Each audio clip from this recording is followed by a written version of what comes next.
Welcome, curious minds, to The Deep Dive. Today, we're really diving deep into one of the most complex and, frankly, most critical topics of our time, the intricate relationship between addiction, media, and society. Yeah.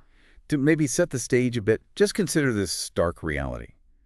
In 2016 alone, over 64,000 Americans tragically lost their lives to drug overdoses. 64,000. That number is just staggering, isn't it? It actually eclipsed the peaks of previous heroin and crack epidemics, laying bare the profound scale of this ongoing crisis. And what's truly striking here is that while those numbers are recent and absolutely heartbreaking, the challenge of addiction itself is, well, it's far from new. Right. It's a persistent thread that's been woven through human history, continuously evolving and taking new forms. It's always shaped by the changing social dynamics and the technological advancements of its era. This isn't just a contemporary problem. It has these deep historical roots that continually adapt, often in surprising ways. Exactly. Our mission today is to take a meticulously curated stack of sources. We're talking everything from deeply personal recovery narratives to rigorous academic research on free will and public health, ethical discussions in journalism, and even analyses of emerging digital phenomena like AI-generated content, and really distill their most critical insights for you. Right. Whether you're a public health professional grappling with intervention strategies, or maybe a social historian seeking nuanced perspectives on cultural and structural forces, our goal is to give you a shortcut to becoming truly well-informed. This isn't just a summary. It's an in-depth, authoritative exploration designed to give you those crucial aha moments without that, overwhelming information overload. And we are absolutely committed to thoroughly examining every fact, every mechanism, every guideline, and every controversy within this incredibly complex landscape. Yeah. Our goal here is to connect those dots for you, Yeah. offering a comprehensive understanding that equips you with really actionable insights and a deeper, more contextual appreciation. So how are we going to navigate this vast topic today? We've structured this deep dive into 4 key sections to help us make sense of it all. Okay. First, we're going to explore the evolving understanding of addiction, from moral failing to complex disease. Here we'll dive into how addiction is conceptualized, examining the ongoing debate between free will, moral failing, and a brain disease model, alongside the multifaceted realities of recovery. Got it. Then we'll shift gears into 2. The media landscape, portrayal, influence, and ethical imperatives. This section will really dig into media's profound impact, from its historical representations of addiction to the contemporary challenges posed by social media's habit-forming designs and the ethical complexities of reporting on vulnerable populations. After that, our exploration broadens out to the 3rd, systemic roots and societal impact. Unpacking the determinants.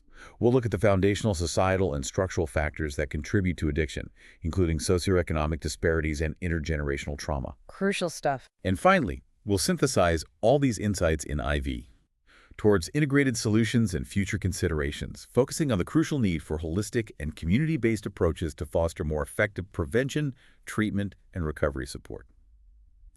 All right, let's unpack this. Let's do it. Okay, so kicking off our journey, let's really tackle this fundamental tension, right, in how we understand addiction. Yeah. Is it choice? Is it a character flaw? Or is it truly a medical condition? Colleen L. Berry, distinguished professor from Johns Hopkins, she articulates this core societal tension so powerfully. How so? Well, she points out that while addiction and mental illness are both chronic, treatable health conditions, we know that. Right, medically speaking. But society often views addiction, especially when illegal drug use is involved, as a moral failing rather than a medical condition. Ah, the moral failing lens. Exactly. This perception inherently labels the addict as, bad or weak. It's a really deep-seated bias that dramatically shapes our entire approach, isn't it? It absolutely is. And what's fascinating here is how immediately this societal perception translates into tangible clinical implications for public health professionals. Okay. When addiction is seen as a moral failing, it creates immense stigma. This stigma actively discourages individuals from seeking help. Right, they fear judgment. Exactly. They fear judgment and criminalization instead of compassion and treatment. It also complicates the therapeutic relationship, making it harder for healthcare providers to establish trust and effectively intervene. Makes sense. Historically, this framework really underpinned the war on drugs, which criminalized addiction, diverting individuals to jails and prisons instead of medical care. The punitive approach. Precisely. This approach fragmented treatment systems and actively hindered access to the very medical interventions that could offer relief. This worldview directly impacts funding allocation, policy decisions, and public support, often favoring incarceration over genuine health interventions. And if we look at this through a historical lens, for you social historians listening, we can trace how profoundly this societal view has shifted over time, often driven by, or frankly sometimes in spite of, scientific understanding. Yeah, tell me more. Well, before the 1980s, physicians were routinely taught to be wary of prescribing opioids because of their addictive nature. Pretty standard stuff. Right. Caution was the word. But then, a brief letter published in the January 1980 New England Journal of Medicine, titled Addiction Rare in Patients Treated with Narcotics, generated immense, almost outsized attention. Ah, that letter. Yes. It became a pivotal reference, seemingly shifting medical thinking. However, this letter was later heavily critiqued because its conclusions were based only on hospitalized patients, not those taking opioids long-term after discharge. A crucial distinction. Huge. The original author, Herschel Jick, even stated he never intended it to justify widespread opioid use. This truly shows how scientific interpretation, or perhaps misinterpretation, Or maybe selective interpretation. yeah, selective interpretation, can profoundly alter public and professional perception, influencing pharmaceutical industry actions and government policy in ways that had catastrophic long-term consequences, directly contributing to the opioid crisis we see today. Indeed. Countering this moral failing perspective, the scientific understanding, particularly what's called the brain disease model, offers a fundamentally different lens. Okay, the brain disease model. George Koob, the director of NIH's National Institute on Alcohol Abuse and Alcoholism, asserts that addiction is a complex brain disease. His research highlights discernible brain changes that occur with addiction. Actual physical changes in the brain. Yes, discernible changes, making it clear that overcoming it requires far more than mere willpower. This perspective is supported by research indicating that self-regulatory failure, that's the inability to control impulses or make optimal choices, can be linked to a resource depletion approach. Resource depletion, like you run out of self-control. Kind of. Think of it like this. Making a series of difficult choices can actually impair your subsequent self-control, much like a muscle getting tired. So it's not simply a lack of moral fiber. There are significant physiological and neurological underpinnings at play. So for public health professionals listening, what does this scientific understanding of addiction as a brain disease mean in practice? What are the implications? Well, it fundamentally necessitates a shift towards multimodal, evidence-based interventions.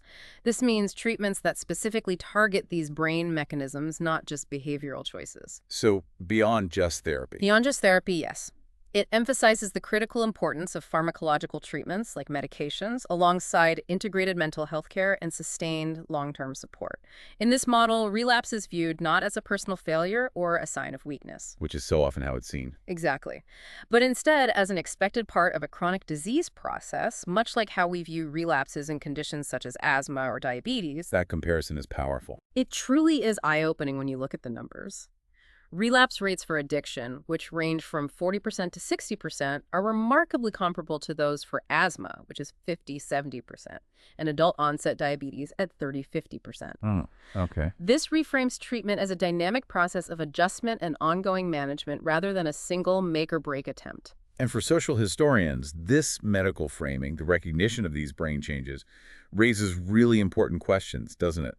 About how it has challenged or perhaps reinforced existing narratives of individual responsibility. Definitely. How has this scientific shift influenced judicial approaches?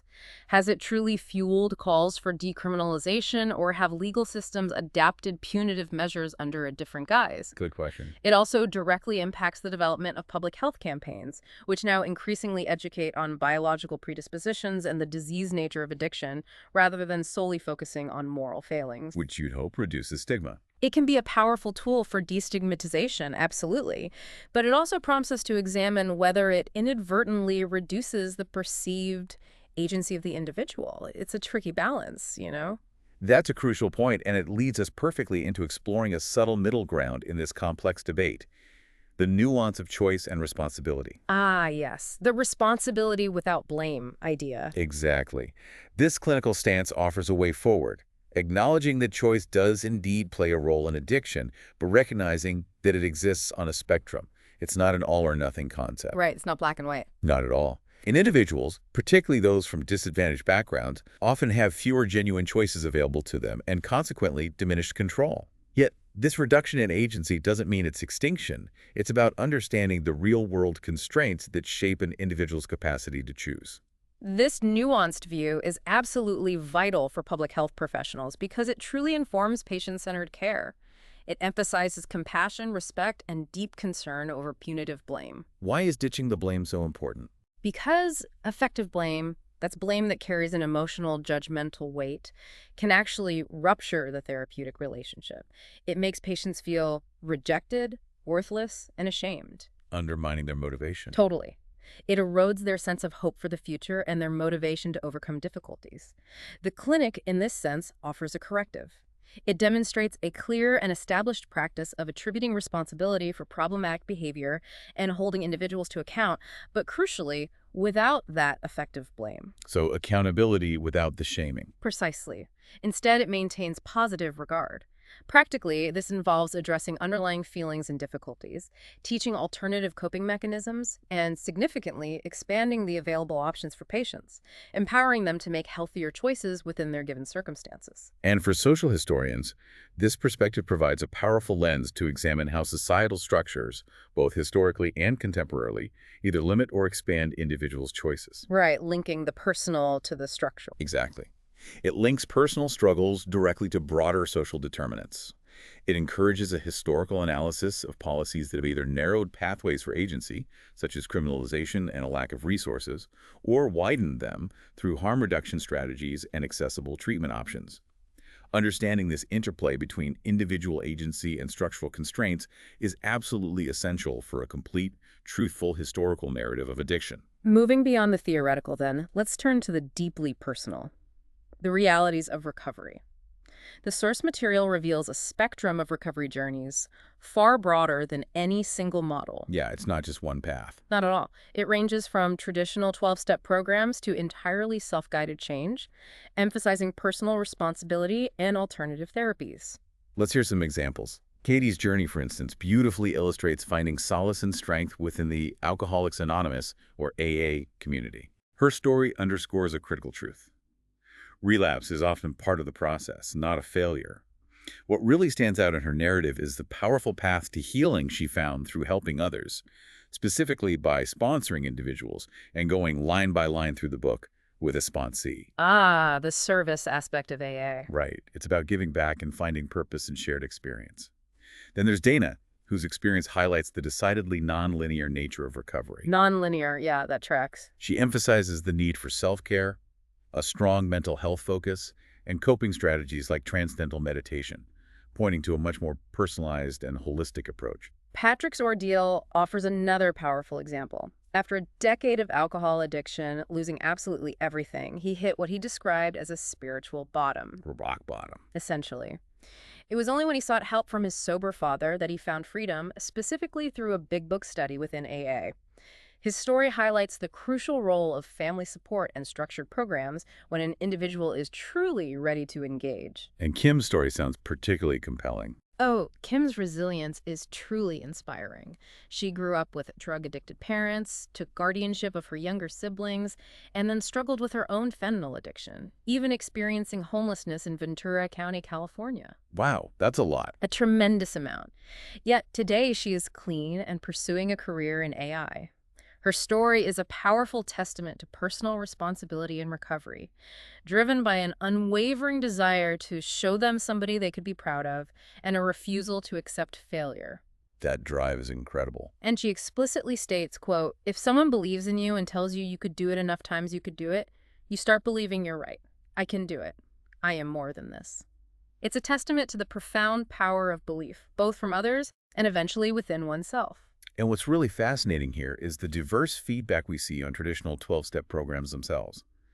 On Reddit, under Opiates Recovery, voices describe varied experiences. Oh yeah, what kind of things? Some found them stressful and scary, even feeling unsafe due to others seeking sex, or found the discussions repetitive like a broken record. They successfully found alternatives, including Suboxone, other psych medications, and weekly therapy, emphasizing the need to move on from surrounding myself with addicts. So, not a good fit for everyone. Not always, yet others on the same platform emphasize that the programs do help, but it's about finding the right meeting and not bastardizing the message. They also point to a range of other formalized alternatives, such as Rational Recovery, Women for Sobriety, Smart Recovery, LifeRing, or SOS. Okay, so lots of options out there. It really showcases a widely diversified landscape of recovery support, underscoring the personal nature of what works.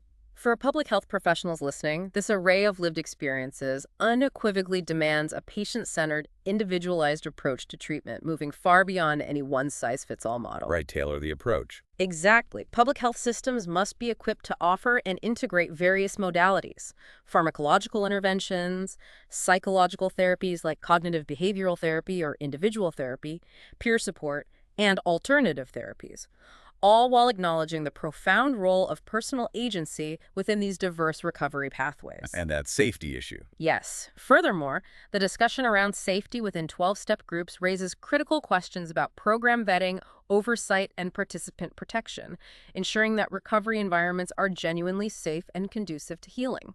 That's vital. And for social historians, these narratives are invaluable primary sources documenting the evolution of recovery cultures. Living history. Totally. They allow for an analysis of the historical dominance of 12-step models, the emergence of medically assisted treatment, and the growing acceptance of diverse pathways to sobriety. These personal accounts really eliminate the sociocultural factors that shape an individual's engagement with treatment and their very perception of what recovery truly entails. It's a dynamic, living history unfolding before us. So, what does this all mean when we talk about natural recovery or self-guided change? Does it happen often? Well, it certainly challenges a core assumption that formal treatment is always necessary. Walters, in a 2000 meta-analytic review, reported spontaneous remission rates for alcohol ranging from a significant 14.3% to 50.0%, depending on how remission was defined, whether narrowly or broadly. Up to half, potentially. Wow. And more recently, in 2011, Lopez Quintero and her associates found striking data for cocaine users. 50% had quit 5 years after dependency, and an impressive 66% had quit in 10 years, with high rates across racial groups, 99% of whites, and 98% of African Americans. Those are really high numbers for unassisted recovery. What does that tell public health folks? Well, this data provides critical insights. It challenges the notion that formal treatment is the only necessary path for recovery, highlighting an inherent resilience and capacity for change within individuals themselves. So people can and do get better on their own sometimes. Yes.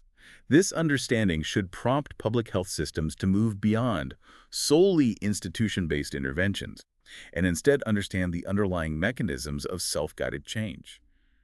By identifying factors that facilitate unassisted recovery, public health can then integrate these insights into broader, less formalized community-level interventions, supporting individuals in their journey even without traditional clinical settings. And for social historians, how does this fit the narrative? For social historians, this concept of natural recovery offers a powerful counter-narrative to the institutionalization of addiction treatment. It invites an examination of how social movements, changing societal norms, or shifts in self-perception might enable individuals to overcome addiction without formal intervention. It questions the historical emphasis on medical or spiritual programs as the only path to sobriety, suggesting a broader, more distributed capacity for healing within communities. Okay. But unfortunately, despite these diverse pathways to recovery, significant barriers continue to impede access to quality addiction treatment, right? Absolutely. The war on drugs, with its foundational premise of criminalizing addiction as a moral failing, has had devastating and lasting consequences. We touched on this earlier. Yes, and it bears repeating. It has created a fragmented treatment system, often operating with outdated philosophies and payment models that actively discourage evidence-based practices. Families are left to struggle, reporting immense difficulty in finding and judging the quality of services. A nightmare for families seeking help. Truly, leading to individuals cycling through multiple programs without ever receiving appropriate research-backed care. This system often favors incarceration over treatment, particularly disproportionately affecting marginalized communities. Communities of color, lower socioeconomic groups. Exactly, who are statistically more likely to be arrested and incarcerated for drug-related offenses. This raises profound concerns about justice and fairness as these individuals face systemic barriers to effective treatment. What's truly alarming for public health professionals is how this highlights the urgent need for policy reform. Big time. We need a fundamental shift in resources from punitive measures towards comprehensive, accessible healthcare. This means integrating addiction treatment into mainstream healthcare, actively promoting evidence-based practices, and aggressively addressing the racial and socioeconomic disparities in access and outcomes. Is there any sign of progress? Well, the AMA Opioid Task Force's 2018 progress report noted a positive trend with increased physician participation in prescription drug monitoring programs, or PDMPs, and more doctors getting buprenorphine certifications. Okay, that's something. But it still emphasized the critical need to greatly expand access to high-quality care for pain and for substance use disorders. It's really a call to action for a systemic overhaul. It's not nearly enough yet. From a social historian's perspective, this offers a critical lens to examine the historical trajectory of drug policy, particularly how societal biases, whether racial or class-based, have shaped and perpetuated systems that inherently disadvantage certain groups. Yeah, the history matters. It absolutely does. The contrast between how the crack cocaine epidemic, which largely impacted black communities, and the opioid epidemic, which initially impacted white communities more visibly, were treated, serves as a prime example of these disparate policy responses, a point effectively highlighted by Ronnie Sanford. It's a stark reminder that policy is never neutral. It reflects underlying societal values and biases. Okay, now here's where it gets really interesting and, frankly, deeply problematic. We need to talk about the controversies in work-based rehabs. Work-based rehabs, requiring unpaid labor. Yes. Hundreds of rehabilitation centers across the U.S., spanning diverse political landscapes, mandate unpaid labor from participants. The operators of these programs often claim this instills structure and re-socializes individuals whose old structures were destroyed by addiction, giving them work skills and preparing them for productive lives. Sounds good on the surface, maybe. Maybe. But the reality can be grim. Consider the tragic case of Richard Geiler, a participant at Heartland Recovery Center in Missouri, who was killed on the job in 2015 while riding in a cargo van lacking basic safety features at Heartland Dairy, the state's largest dairy farm. This wasn't some isolated incident, it's a systemic issue. That's horrific. So for public health, major red flags. Huge red flags. This immediately raises severe ethical and safety concerns. It challenges the very definition of treatment when it involves unpaid, potentially dangerous labor. The profound loss of Department of Labor enforcement in these facilities is a critical regulatory gap. How is this even legal? Well, furthermore, a legal precedent was set as far back as 1991 and affirmed in 1996 when the Salvation Army successfully argued in court that a participant in their program was a beneficiary, not an employee. The beneficiary, not an employee. Wow. This allowed them to continue their almost 140-year-old work therapy model without federal court challenge since. This precedent allows programs to bypass minimum wage and labor protections. Public health must advocate fiercely for stringent oversight, mandatory safety standards, and fair labor practices within all rehabilitation programs. Asking the hard questions. Yes, questioning whether work therapy without compensation genuinely aligns with therapeutic goals or instead risks severe exploitation of extremely vulnerable individuals. And as if that wasn't enough, we also have to highlight other controversial treatment models, such as Narconon. Ah, yes, Narcone and its ties. What's fascinating here is its close connection to the Church of Scientology. Sources explicitly state that managing directors and registered managers of Narconon, like Janet Laveau in the UK and McLean, are Scientologists, clearly illustrating this entanglement. So for public health professionals, this connection immediately raises serious concerns, right? About the evidence base and ethical grounding of Narcona's practices. Seems logical. What do experts say? Professor Sally Marlowe of King's College London has likened Narconon's psychological drills to reprogramming and finds them deeply concerning, irrespective of Scientology's involvement. Reprogramming sounds ominous. Similarly, Professor Tim Miller of Manchester University expressed astonishment at these techniques, stating he had never seen such techniques used in drug treatment in England. Public health professionals are ethically bound to critically evaluate programs for scientific validity, transparency, and potential for harm, ensuring that interventions are rooted in accepted medical and psychological science, not unsubstantiated practices. And for social historians, what's the takeaway here? For social historians, this provides a compelling case study of how alternative and often pseudoscientific movements can penetrate the healthcare landscape. It reflects broader societal anxieties and a desperate search for solutions outside of conventional medicine. History repeating itself, maybe. Perhaps. It prompts an examination of the historical interplay between religious or spiritual organizations and addiction treatment, and the controversies that inevitably arise when their practices diverge significantly from established medical norms and evidence-based care. Okay, let's just take a quick breath and recap where we've been. In this first major section, we've unpacked the evolving understanding of addiction. A lot ground covered. Yeah. We moved from the damaging societal perception of it as a simple moral failing where the addict is seen as bad or weak, to the compelling scientific evidence that really paints it as a complex, chronic brain disease involving discernible brain changes. Right, the brain disease model. We acknowledged the nuance, recognizing the role of choice within circumstances that can be profoundly constrained, especially for those from disadvantaged backgrounds. We also journeyed through the diverse, very real paths to recovery, highlighting personal stories that range from 12-step programs to self-guided change, emphasizing that relapse can actually be part of the healing process. And we also shone a bright light on the persistent systemic and ethical challenges in treatment access. We discussed how the war on drugs criminalized addiction, leading to fragmented systems and disproportionate incarceration, particularly for marginalized communities. Yeah, injustice there. We confronted the highly problematic reality of work-based rehabs, where unpaid, dangerous labor has become a disturbing norm, and the equally concerning lack of oversight. Finally, we touched upon the ethical red flags surrounding programs like Narconon, with its controversial techniques and ties to Scientology. So it's clear that our understanding and treatment of addiction are still deeply entangled in historical, social, and ethical complexities. Absolutely. It's a lot to consider, but crucial for understanding the whole picture. With our understanding of addiction's evolution solidified, let's pivot now to the media landscape: portrayal, influence, and ethical imperatives. Okay, media's role. It's incredible how media constructions shape our understanding. Media portrayals of addiction, whether it's in film, television, news, or digital platforms, crucially influence public attitudes, policy responses, and deeply ingrained social stigmas. They hold a lot of power. Huge power. These representations are almost always influenced by underlying ideologies and societal assumptions, using what's called signifying practices, that's language, visuals, and symbols, to assign meaning.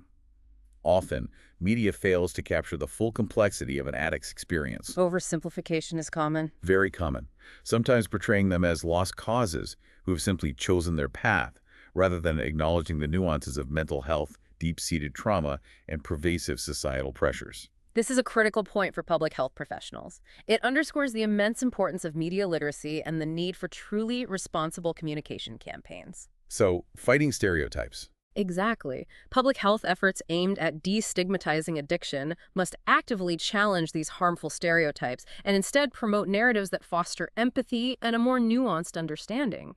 This involves proactive collaboration with media outlets, supporting accurate and compassionate reporting, and consistently highlighting that recovery is not only possible but attainable for diverse individuals. The stories we tell matter. They truly shape the empathy we extend or fail to extend as a society. And for social historians, this is just a rich area for content analysis, isn't it? Oh, absolutely. You can trace how prevailing social anxieties and moral panics have been both reflected and amplified in media depictions, influencing public discourse and ultimately policy. Like a cultural mirror. Precisely. The evolution from overtly judgmental portrayals to more empathetic yet sometimes still dark representations, as seen in shows like BoJack Horseman or films like Nymphomaniac, reveals significant societal shifts in how we grapple with these issues. To illustrate, let's delve into some specific case studies in media representation. First, BoJack Horseman, the animated series, offers a remarkably complex portrayal of alcohol and drug addiction. Yeah, that show really went there. It really did. It showcases addiction not just as a personal struggle, but as a deeply social one, revealing constant internal and external conflicts. The show really delves into the titular character's substance abuse as a coping mechanism for emotional trauma and existential despair. The self-destruction is painful to watch. It is.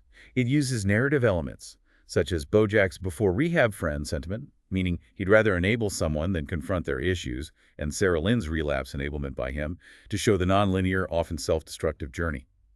The protagonist's chronic avoidance of accountability and eventual confrontation with his own mortality make for a raw, realistic depiction. So useful for public health education.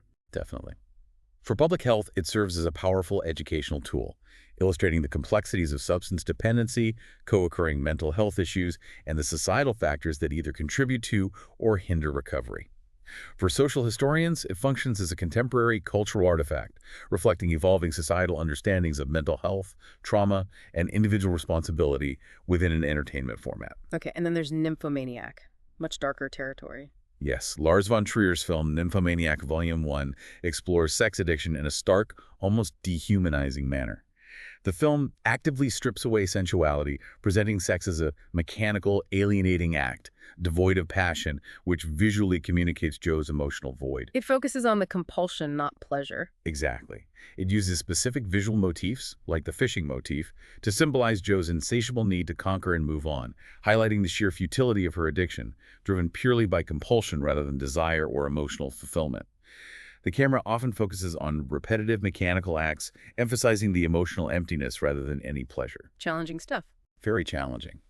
This explicit portrayal really challenges romanticized or sensationalized views of sex addiction, forcing a confrontation with its isolating and compulsive nature. It's certainly not an easy watch, but it makes a point. How can public health use something like that? Well, public health professionals can analyze how such challenging media can raise awareness of non-substance addictions and their devastating impacts, emphasizing the shared psychological mechanisms across different types of compulsive behaviors, whether it's gambling, gaming, or sex. Showing the underlying patterns. Right, it shows us how these underlying compulsions can manifest. For social historians, this controversial artistic expression pushes the boundaries of societal discourse on taboo subjects, reflecting changing norms around sexuality, mental health, and artistic freedom, as well as the commercialization of suffering. And speaking of commercialization, let's talk about the misery lit genre. Yes. This book genre, exemplified by Young Kang's Wild Swans from 1992 and Frank McCourt's Angela's Ashes from 1996, actually became the book world's biggest boom sector by 2007. A boom sector, really? Yeah. In fact, it comprised 11 of the top 100 best-selling English paperbacks in 2006, selling nearly 2 million copies. Major retailers like Waterstones even created discrete Painful Lives sections, while W.H. Smith labeled theirs Tragic Life Stories. Wow. So there's a real appetite for these stories. Apparently so. This phenomenon reflects a significant societal appetite for narratives of human struggle, including addiction and trauma. What do you make of that? Well, from a public health perspective, exploring misery lit raises a duality. It might enhance audience empathy and destigmatize lived experiences, potentially serving a valuable social function. The upside. But it also carries the risk of voyeurism or becoming poverty porn if not handled empathetically. For social historians, the genre's rise is a powerful cultural indicator. It reflects shifting interests in autobiographical storytelling, the commercialization of suffering, and a societal need to process collective or individual traumas through shared narratives. Asking why these stories resonate. Exactly. Asking us to consider why these stories resonate so deeply and how they are consumed. It tells us something about what we as a society are drawn to. Now, let's step into the incredibly fast-evolving digital frontier. Social media, AI, and authenticity. Okay, the digital world. Big topic. Huge. At the heart of it, social media platforms are designed to be habit-forming. Nir Eyal, in his book Hooked, How to Build Habit-Forming Products, meticulously details how these platforms leverage habit loops. Habit loops. Explain that. Imagine a cycle. You get a trigger, a notification, you take an action, open the app, you get a reward, a like, a new post, and then you invest. You post something yourself, add content. Trigger, action, reward, investment. Okay. This mirrors the very mechanisms used in gambling to keep users relentlessly engaged. Techniques like infinite scrolling, algorithmic content curation that keeps showing you just what you want, and intermittent, unpredictable rewards all capitalize on fundamental human psychological vulnerabilities. Exploiting our psychology. Essentially, yes. Maximizing user attention and, of course, ad revenue. This design is critical for public health professionals to understand because it inherently contributes to compulsive usage patterns that undeniably resemble traditional addictions. Social media addiction, is that a fair term?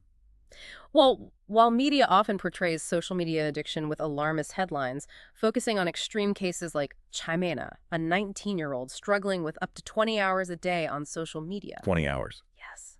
But some narratives are beginning to recognize the structural factors at play, the deliberate business models of tech companies that prioritize engagement over user well-being. This necessitates public health to advocate for ethical design in digital products, promote digital literacy among users, and address the tangible mental health consequences such as anxiety, depression, and sleep deprivation that arise from excessive use. And for social historians, what's the significance here? For social historians, this era marks a critical inflection point in the history of human interaction and technological influence. The shift from active information seeking to passive content consumption, driven by opaque algorithms, represents a profound societal transformation. A fundamental shift. Absolutely. Historians will undoubtedly analyze the evolution of these digital platforms, their underlying economic incentives, primarily ad revenue and user attention, and the immense regulatory challenges posed by their pervasive influence on daily life and well-being. It's a new chapter in how we interact with information and each other. Adding another layer of complexity is the modern phenomenon known as the dead internet theory. Dead internet theory sounds dramatic. It kind of is. This theory posits that a significant and growing portion of online content is no longer organic human interaction, but rather AI-generated content and automated activity. It suggests the internet is becoming unrecognizable. Filled with bots and AI. Essentially, the emergence of large language models, or LLMs, and chatbots like ChatGPT amplifies concerns that AI-generated content, or what some are calling AI slop, will eventually drown out organic human content. Wrote it out entirely. Timothy Shoup of the Copenhagen Institute for Future Studies even predicted in 2022 that by 2025-2030, 99% to 99.9% of online content might be AI-generated. 99%, that's almost everything. This isn't a distant future. It's already upon us. Meta, for instance, expects AI accounts to be generating content on their platforms by January 2025. So this proliferation of AI slop, what's the public health angle? Well, it presents a significant public health challenge in an information-saturated environment. It makes it incredibly difficult to distinguish genuine human expression from automated noise, raising fundamental questions of trust, perceived realness, and misinformation management. Trust and misinformation. Huge issues. Huge.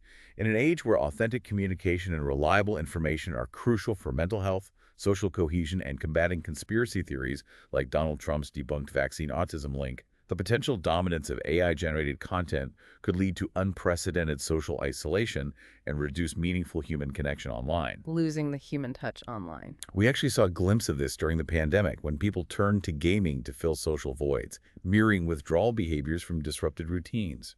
It's a scary thought, isn't it, if we lose the human element online? It absolutely is. For social historians, this theory signals a potential inflection point in the history of digital communication itself. Think about the inversion phenomenon at YouTube. What now? The inversion phenomenon, where engineers reportedly feared their bot detection algorithms would start treating fake views as the default, meaning bots were becoming the norm, not the anomaly. Wow. That really illustrates the scale. It vividly illustrates the scale of this issue. Historians will meticulously document how the balance of human and machine-generated content shifts, its profound impact on cultural production, and the monumental challenges of preserving authentic human digital heritage amidst a projected flood of synthetic data. Finally, within this digital frontier, we encounter the complex issues of copyright, content ID, and the ethics of re-uploading. Ah, Content ID, the bane of many creators. Indeed. YouTube's Content ID system automatically scans uploaded videos against a vast database of right shoulder files. If a match is found, the system can block the video entirely, monetize it for the right shoulder, or simply track its viewership. This system, while intended to protect copyright, often restricts creators far beyond what the law allows regarding fair use, Especially with music. particularly impacting music-related content, which can be notoriously difficult to get past Content ID due to its sensitivity and monetization choices by music partners. While seemingly a legal issue, this copyright enforcement on platforms like YouTube has significant public health implications, doesn't it? How so? Well, it can severely impact the availability of educational, therapeutic, or community support content, even when such use might fall under fair use. It can limit free expression and the ability to critique or analyze media, potentially hindering crucial public discourse on sensitive topics like addiction or trauma. Right, stifling important conversations. Exactly.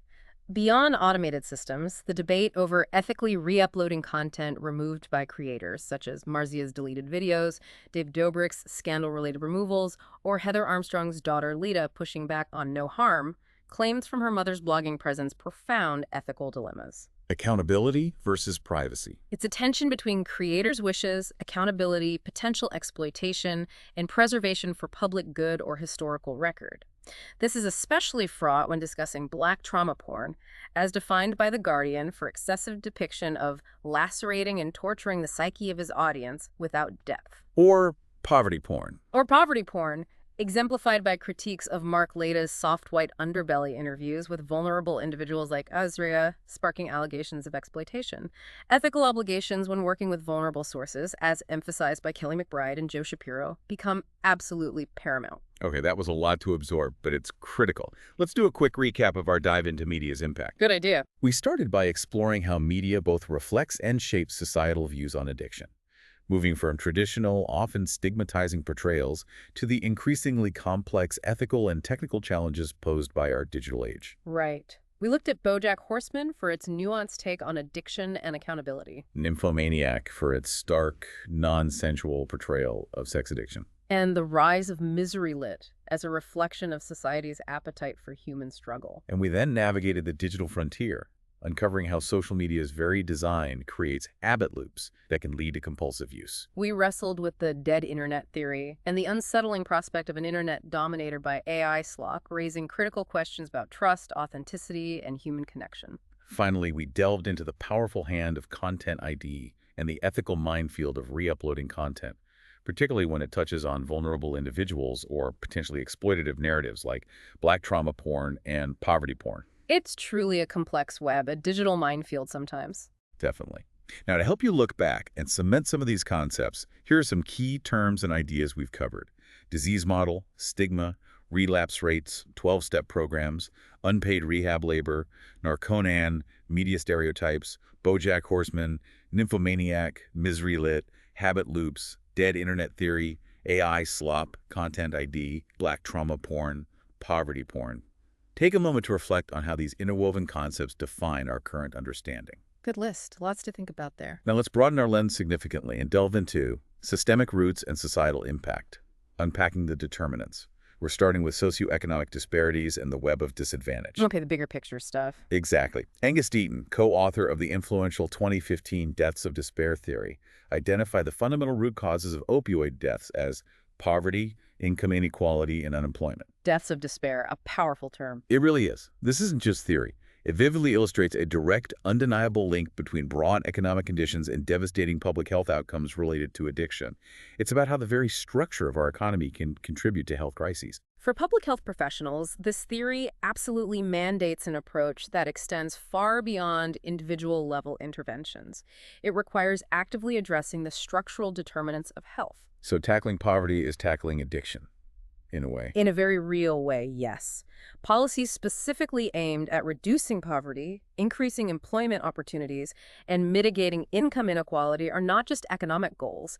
They are absolutely critical components of comprehensive addiction prevention and treatment strategies. The observation that most of the benefit of economic growth is going to the already wealthy portion of society, with minimal benefit to the already disadvantaged, is key. Widen the gap. Exactly. This leads to increased disparity and greater health and welfare differentials, creating fertile ground for public health crises like the opioid epidemic. And for social historians, this provides a crucial framework for understanding how economic policies and historical shifts in labor markets, such as increasing job insecurity and longer working hours, have directly contributed to these health crises. Connecting policy to real-world suffering. Yes. It prompts a detailed analysis of the socioeconomic conditions that create vulnerability to substance misuse. We can clearly see how neoliberalism, with its emphasis on individualism and free market capitalism, has contributed to higher levels of inequality and lower social cohesion, disproportionately affecting drug-dependent people who are often already at the margins. Building on that, the criminalization of addiction starkly reveals social justice implications as it disproportionately affects marginalized and disadvantaged communities. We keep going back to this. Because it's central. Research consistently shows that individuals from lower socioeconomic backgrounds and communities of color are significantly more likely to be arrested and incarcerated for drug-related offenses. This profound disparity within the justice system raises serious concerns about fairness and equity. It's fundamentally unfair. Yes, as these individuals face systemic barriers to accessing the very treatment and support they need. Furthermore, punitive approaches often fail to deter drug use, instead leading to higher incarceration rates and increased health risks for these already vulnerable populations. From a public health perspective, this highlights an urgent and undeniable need for a fundamental shift in drug policy. A shift away from punishment. Yes, it calls for decriminalization, the implementation of diversion programs that steer individuals towards treatment rather than jail, and robust funding for community-based treatment that is truly accessible to all, irrespective of socioeconomic status or race. And the racial disparities are stark. Consider the alarming data. The increasing rate of opioid overdose deaths among Black Americans saw a 26.16% annual change from 2012-2018, starkly contrasting with an 18.96% increase for white Americans during 2013-2016, which even saw a subsequent decrease. This disparity is directly linked to lack of safety, security, stability, and survival, and structural racism. Structural racism as a public health issue. Absolutely. It underscores the critical need for culturally competent, equitable interventions that address systemic injustices, not just individual behaviors. For social historians, this offers a powerful lens to examine the historical evolution of drug enforcement and its intertwining with broader systems of social control, particularly racial and class hierarchies. Seeing the war on drugs in historical context. Exactly. The war on drugs can be seen not as an isolated policy, but as a continuation of historical patterns of criminalizing behaviors associated with marginalized groups. The historical context of poverty, income inequality, and violent crime is also incredibly relevant here, with numerous studies showing a clear association between these factors, further embedding addiction within a broader socio-historical narrative. Another crucial, often overlooked social determinant is housing. Housing, right, seems basic but so important. Incredibly important. Poor housing is strongly and consistently associated with social exclusion and poverty. It's not just about having a roof over one's head, it's about the entire environment. Areas with high rates of low income and public housing tend to have higher crime rates. And the impact inside the home. Even more acutely, overcrowded housing exacerbates depression, fatigue, family discord, and general psychological distress, all significant factors that can, and often do, contribute to drug use and hinder recovery. This is why Housing First programs are so crucial from a public health standpoint. Housing First. Tell us about that. These programs demonstrate exceptionally high long-term housing retention rates, up to 98% for permanent supportive housing, and have proven cost-effective by significantly reducing healthcare and criminal legal system costs. Saving money while helping people. Yes. Beyond simply providing shelter, these programs increase outpatient service utilization and emphasize voluntary, culturally competent, and trauma-informed community-based services, such as assertive community treatment or peer support, delivered directly in a person's home and community. This underscores that stable housing is not merely shelter, it is a fundamental public health intervention, essential for addiction recovery and overall well-being. And for social historians, this reveals how housing policy and urban planning have historically impacted social cohesion and health outcomes. The design of our cities matters. Deeply. The locational disadvantage, often associated with poor housing, being far from transport, employment, and healthcare, perpetuates cycles of poverty and social exclusion. The historical shift towards private schools, for example, is noted to reduce social cohesion, creating segregated communities. But there are positive examples, too. Conversely, yes. The history of children-friendly cities and healthy cities projects offers valuable examples of efforts to integrate social and health outcomes into urban planning, emphasizing community participation and the prevention of exacerbating inequalities for low-income populations. It's about designing environments that truly support health. Let's transition now to a deeply personal and systemic issue, the intergenerational cycle of trauma and substance use. Okay, trauma passed down through generations. Exactly. The foundational impact of childhood experiences on later vulnerability cannot be overstated. The Adverse Childhood Experiences, or ACE, study identified several categories of trauma, including physical and emotional abuse or neglect, sexual abuse, and household dysfunction, such as parental substance misuse, parental incarceration, mental illness, or domestic violence. The ACE study, yes, very influential. And this research definitively shows that exposure to these ACEs significantly increases one's risk of addiction across all classifications, alongside other deleterious factors like physical mental health, and socioeconomic challenges. Children in homes with parental substance abuse are particularly at higher risk for physical and sexual abuse and domestic violence. A cycle of harm. And they often experience lower self-esteem and a diminished internal locus of control, leaving them tragically vulnerable to re-victimization in the future. For public health professionals, this highlights the critical importance of early intervention and comprehensive prevention programs. Catching it early. Yes. These programs must actively support child and youth development, provide nurturing care, and directly address family dysfunction. We see the profound consequences in the parentified child phenomenon. The child acting as the parent. Exactly. Where children are forced to care for parents or younger siblings. A prime example being Ashley, who at 9 years old remembered caring for her intoxicated mother, cleaning up vomit, and tending to her younger brother. This reversal of dependence needs deeply impacts a child's social, emotional, and educational functioning. The long-term effects must be huge. They are. Such children may struggle with attention, experience increased anxiety, and find it difficult to focus on higher-order learning when basic survival needs are unmet. Public health must prioritize family-centered treatment that fully recognizes the deeply interwoven nature of children's and parents' needs, ensuring that support addresses the entire family unit. For social historians, this allows for a poignant analysis of the intergenerational transmission of vulnerability and resilience. Vulnerability and resilience. Good point. Yes. The concept of a web of disadvantage, where multiple factors like parental substance use, criminal activity, poverty, and social exclusion intersect, reveals complex historical patterns of deprivation that perpetuate across generations. The long-term biochemical effects of childhood trauma on adult functioning, impacting attachment and increasing the risk for future substance use, underscore the deep historical wounds that societies bear. It's a generational cycle that often requires systemic intervention to break.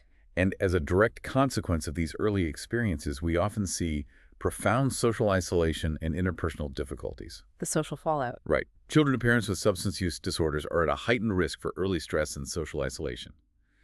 This significantly contributes to a lack of positive self-esteem and profound interpersonal difficulties, particularly impacting their social confidence as they move into adolescence and emerging adulthood. Making connections harder later on. Definitely. And what's truly heartbreaking is that substance use can paradoxically offer a sense of belonging and even expand social bonds, allowing for openness and self-confidence.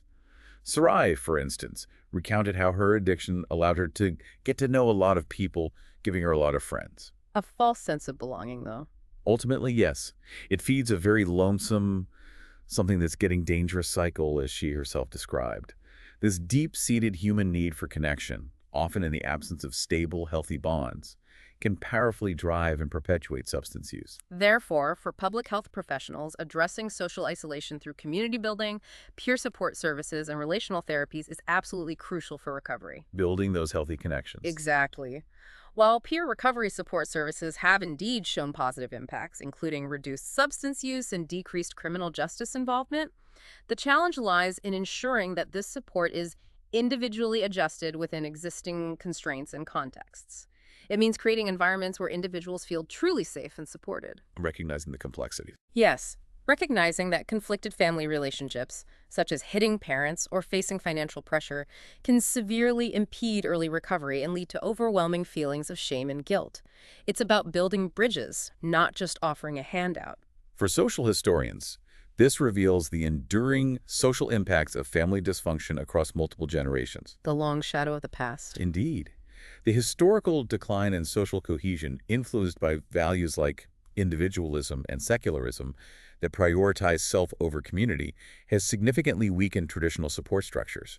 This historical context illuminates why individuals might turn to substances for a sense of connection, and why policies must focus on reinforcing developmentally stable, positive, and strong social bonds over the lifespan to effectively discontinue intergenerational substance use disorders.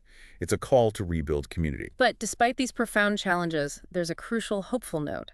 Resilience. Yes, resilience. Children affected by problematic parental substance use can develop remarkable resilience. This is significantly fostered when they are able to perceive their parents' problem as an illness rather than something related to their own behavior. Shifting the blame off themselves. Precisely. This perspective shift allows for a vital psychological separation, reducing guilt and blame. Mm. Resilience is not an innate trait. It's an interaction between the child and their social context, suggesting it can be influenced and built through strategies that actively increase positive factors in their environment. This is a powerful insight for public health professionals. It points to the effectiveness of a strengths-based approach in counseling. Focusing on strengths, not just deficits. Exactly.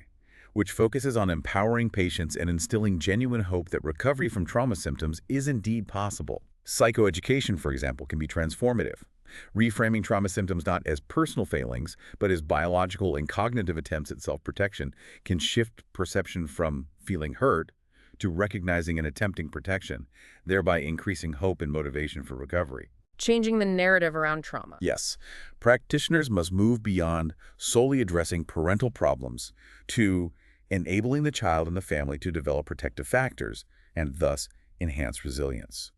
This calls for a holistic approach across individuals and systems aimed at building the resilience of individuals, families, and entire communities.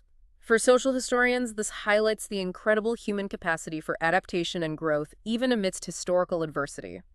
Studying resilient populations offers invaluable insights into the protective factors within communities and families that have historically buffered the devastating effects of systemic disadvantage. Learning from survivors. Absolutely. It suggests a historical trajectory towards an increased understanding of trauma-informed care and the paramount importance of fostering self-efficacy and agency, even in the most challenging circumstances. It's a testament to the enduring human spirit.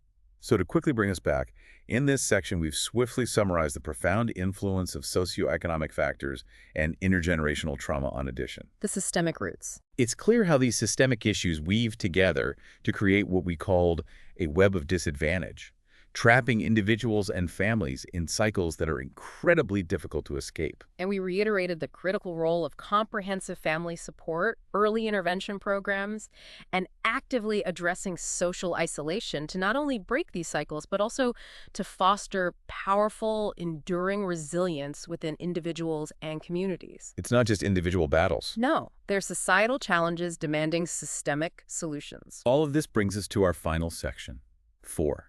Towards integrated solutions and future considerations. Okay, pulling it all together, where do we go from here? Well, the complexity we've unpacked, the interplay of individual vulnerability, environmental factors, and historical context demands a multi-pronged, sophisticated strategy. We absolutely need a developmental perspective addressing multiple risk factors across individual, family, and community domains. A whole system view. Exactly. And critically, holistic approaches are essential not just for individuals tackling health, family, social and socioeconomic problems, but also across systems. This demands whole-of-government coordination. Unfortunately, current government departments often operate in silos, The dreaded silos. hindering coordinated planning and implementation despite the clear fact that drug abuse is intimately linked to other health and social outcomes. This calls urgently for integrated services.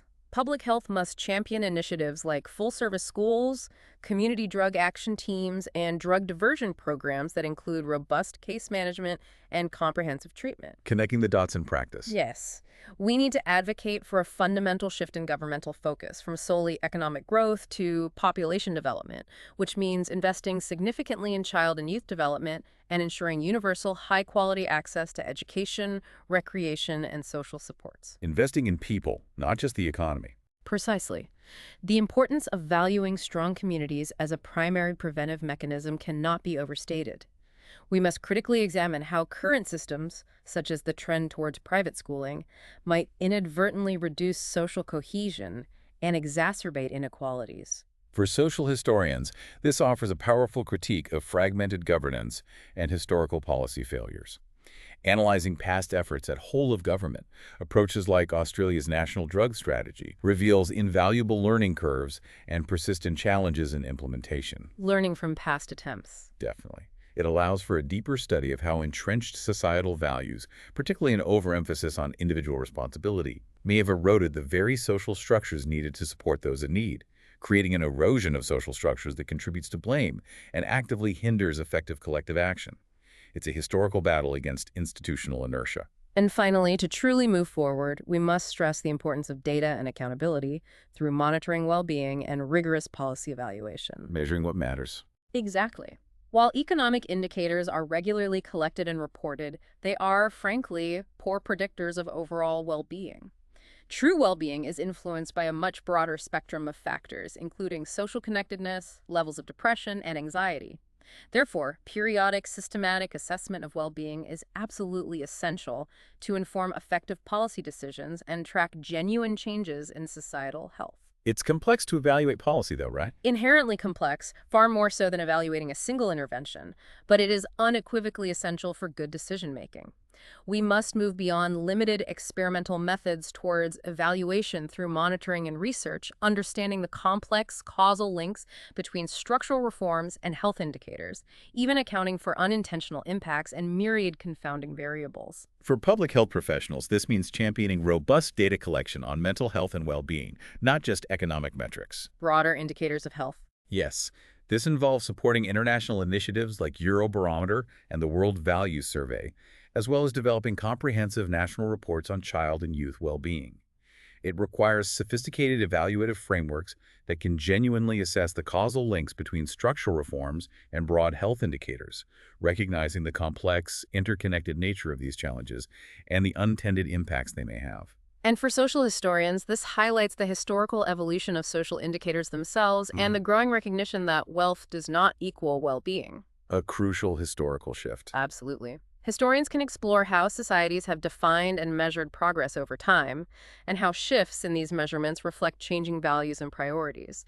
The inherent challenges of evaluating complex social interventions over extended periods provide a rich area for both methodological and theoretical examination, revealing much about how societies attempt to understand and improve themselves. As we consider the vast timeline of addiction, from ancient struggles to the hyper-connected digital age and the shifting societal responses, from moral judgment to complex brain science, it becomes clear that while the substances and the media may change, the fundamental human need for connection, meaning, and relief from suffering remains constant. That human element endures. It does.